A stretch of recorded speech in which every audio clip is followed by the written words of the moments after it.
Assalamualaikum warahmatullahi wabarakatuh. Bismillahirrahmanirrahim. Bagaimana kabar Anda dan keluarga hari ini? Semoga sehat, sukses dan dalam lindungan Allah Ta'ala selalu. Amin. Sebelum lanjut jangan lupa tekan like, share dan subscribe. Dukung terus channel Istiqomah ini, untuk berbagi kebaikan info Islami, guna meningkatkan iman dan takwa kita kepada Allah Ta'ala serta untuk bekal alam kubur dan akhirat kita nanti. Di dalam hadis sahih Imam Muslim, Nabi SAW telah menyebutkan tentang Dajjal ini. Nabi menyebutkan Dajjal itu anak keturunan cucu-cucu Adam yang normal seperti kita-kita. Dia lebih pendek daripada kamu sedikit. Tubuhnya gompal, bahunya kanan dan kiri itu lebih jauh, dadanya bidang, kemudian full daging. Rambutnya kribo, kemudian kulitnya berwarna putih pucat mayat gitu ya, dan ada beberapa bercak merah. Kedua matanya normal, akan tetapi dalam artian normal dua-duanya ada, bukan satu yang di situ. Dua-duanya ada, hanya saja mata yang sebelah kanan itu tertutupi oleh daging yang meleleh ke bawah.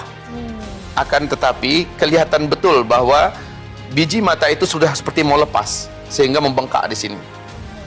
Yang sebelah kiri kata Rasulullah sudah hampir sepenuhnya keluar dan berkabut berwarna hijau kaca. Rasulullah menyebutkan lehernya lebih panjang daripada leher kalian sedikit, kemudian bahunya mereng, kedua jempol kakinya saling berdekatan, dua mata kakinya saling berjauhan. Dia memiliki kemampuan yang menyebabkan seluruh ahli-ahli sihir, para dukun-dukun satu bumi akan sujud menyembahkannya dan menuhankannya. 2/3 penduduk bumi nanti akan sujud menyembahnya. Dia datang membawa fitnah yang teramat sangat dahsyat. Jadi ada fitnah Dajjal, ada fitnah Masihid Dajjal. Mesti dibedakan ini. Kalau fitnah Masihid Dajjal, ini adalah menjelang kemunculan Dajjal. Ada beberapa kekuatan gelap yang menguasai bumi ini, yang menyebabkan banyak terjadinya pemurtadan di muka bumi dan kekacauan dalam bentuk yang sangat mengerikan. Dan kekacauan itu semakin mendekat. Makin dekatnya Dajjal keluar, maka semakin dekatlah, makin besarlah bentuk kekacauan itu. Saya ibaratkan dengan meteor yang akan menghantam bumi. Menjelang meteor itu semakin mendekat, maka semakin banyak petaka-petaka di bumi ini akan terjadi, baik petaka alamnya, petaka teknologinya, segala macamnya. Apalagi fisik meteor itu betul yang nanti menghantam bumi kita, luar biasa, menyebabkan semua teknologi akan musnah secara total. Nah, tanda-tanda kemunculan Dajjal ini dalam hadis Sahih Muslim tegas Nabi mengatakan. Hadis ini diceritakan oleh Fatimah binti Qais saat bertemu Rasulullah SAW dengan seorang Nasrani yang akhirnya masuk Islam. Hadis ini digelari dengan hadis Al-Jassasah. Seluruh ulama ahli hadis pasti kenal dengan hadis ini. Jadi Rasulullah SAW menyebutkan di dalam hadis itu bahwa seorang lelaki gompal yang sedang terikat dengan rantai besi yang teramat besar dan berat di sebuah pulau di tengah laut Yaman. Laki-laki ini kata Rasul dialah Dajjal. Tamim Ad-Dari yang berjumpa dengan laki-laki itu dengan 20 awak kapalnya, ditanya oleh laki-laki ini, apakah di Arab sudah muncul seorang lelaki yang mengaku sebagai nabi terakhir namanya Ahmad atau Muhammad? Tamim Ad-Dari menjawab, sudah. Apakah kalian beriman kepadanya? Tanya laki-laki itu. Sebagian kami ada yang beriman kepadanya, sebagian tidak. Beruntunglah yang beriman dengannya. Sebaiknya kalian beriman kepadanya, kata laki-laki yang terikat itu, yang ternyata dia adalah Dajjal. Kemudian dia bertanya dijawab, dia bertanya dijawab. Pertanyaan yang paling fenomenal, dan ini yang berkaitan dengan urusan kita dan yang ditanyakan oleh Mbak kita tadi. Tanda-tanda kemunculan terbesar adalah Dajjal ini bertanya, kalian kenal nggak dengan mata air Zughar? Tamim Ad-Dari menjawab, kami kenal. Apanya ingin kau tanyakan? Masihkah mengeluarkan air mata air tersebut? Tamim Ad-Dari mengatakan, air tersebut dari mata airnya masih banyak. Sebentar lagi mata air itu akan berhenti dan kering. Kemudian yang kedua ditanyakannya, apakah kalian kenal dengan kebun kurma Baisan di Baisan? Maka Tamim Ad-Dari menjawab, kami tahu. Apanya ingin engkau tanyakan kepada kami? Maka Dajjal ini berkata, apakah masih berbuah? Buahnya banyak. Saat ini sedang lebat-lebatnya buah. Sebentar lagi akan berhenti berbuah. Kata laki-laki ini, yaitu Dajjal. Kemudian dia bertanya, apakah kalian tahu dengan Danau Tiberias? Ya, Buhairah Tabariyah. Tamim Ad-Dari menjawab, kami kenal dengan danau itu. Tentang apa yang ingin engkau tanyakan berkaitan dengan danau itu? Dajjal ini bertanya, apakah airnya masih banyak?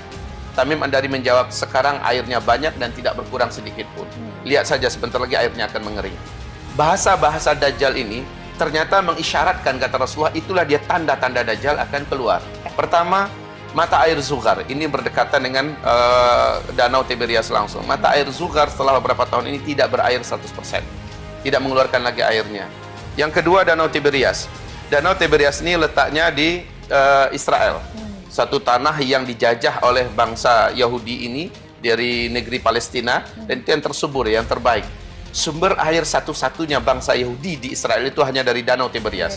Mereka tidak punya sungai, mereka tidak punya mata air yang lain kecuali hanya dari danau ini. Dan danau ini sejak bumi terbentang tidak pernah susut airnya. Masya Allah, sejak tahun 2003, tolong dibaca nanti dalam kitab Ensiklopedia Akhir Zaman oleh Syekh Dr. Muhammad Ahmad Al-Mubayyad, disebutkan hadis yang sangat jelas dan fakta yang ada di Danau Tiberias di Israel hari ini. Sejak 2003 sampai 2013, hanya dalam rentang 10 tahun saja, Danau Tiberias yang permukaannya dengan dasar itu kedalamannya hanya 45 meter ya, telah susut 16 meter. Artinya lebih 30% menyusutnya. Itu 2013. Sehingga 2012 secara resmi pemerintahan Israel mengumumkan di televisi nasional mereka kepanikan global, kepanikan nasional, bahwa sumber air satu-satunya buat mereka yaitu Danau Tiberias terus mengalami penyusutan. Akhir 2015, danau ini bagian yang paling menonjol dari dasar setelah kelihatan seperti pulau kecil di permukaan. Maknanya apa? Semakin menyusut.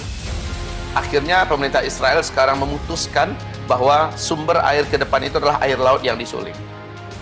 Ya, artinya danau ini juga sudah betul-betul sudah mengalami masa yang disebut oleh Rasulullah dalam hadis ini. Ketiga adalah kebun kurma Baisan. Kebun kurma Baisan ini letaknya di perbatasan antara Yordania dengan Palestina. Kebun kurma Baisan ini sejak 6 tahun belakangan buahnya rusak dan mengalami penyusutan dalam jumlah jumlah buah itu sangat menyusut sekali. Tapi 2 tahun terakhir kebun kurma Baisan sudah tidak berbuah 100% dan batangnya pun cenderung layu dan mati. Tanda-tanda fitnah Dajjal kita telah sebutkan tadi ya, yang besarnya itu. Kemudian untuk tanda-tanda yang lain kita sudah melihat bagaimana persiapan masing-masing negara memunculkan simbol-simbol Dajjal. Bahkan kata Rasulullah tidak ada satu kota pun di bumi ini melainkan Dajjal pasti masuk ke dalamnya. Dan setiap Dajjal masuk ke dalamnya, orang-orang yang ada di dusun, di kampung, yang ada di lembah, di bukit, seluruhnya akan turun menuju titik di mana Dajjal berada. Dan mereka saat itu sudah butuh dengan Dajjal. Mereka saat itu sudah sangat merindukan kedatangan Dajjal. Manusia di bumi merindukan kedatangan Dajjal. Why? Kenapa?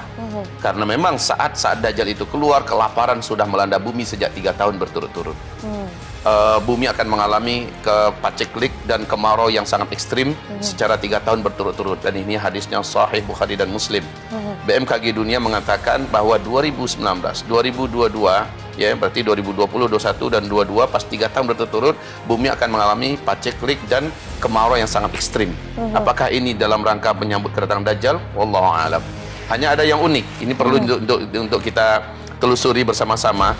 TV Arab mengumumkan pada tahun 2004 ya, mengumumkan bahwa telah lahir seorang bayi laki-laki Palestina. Ini perlu juga untuk kita sebutkan.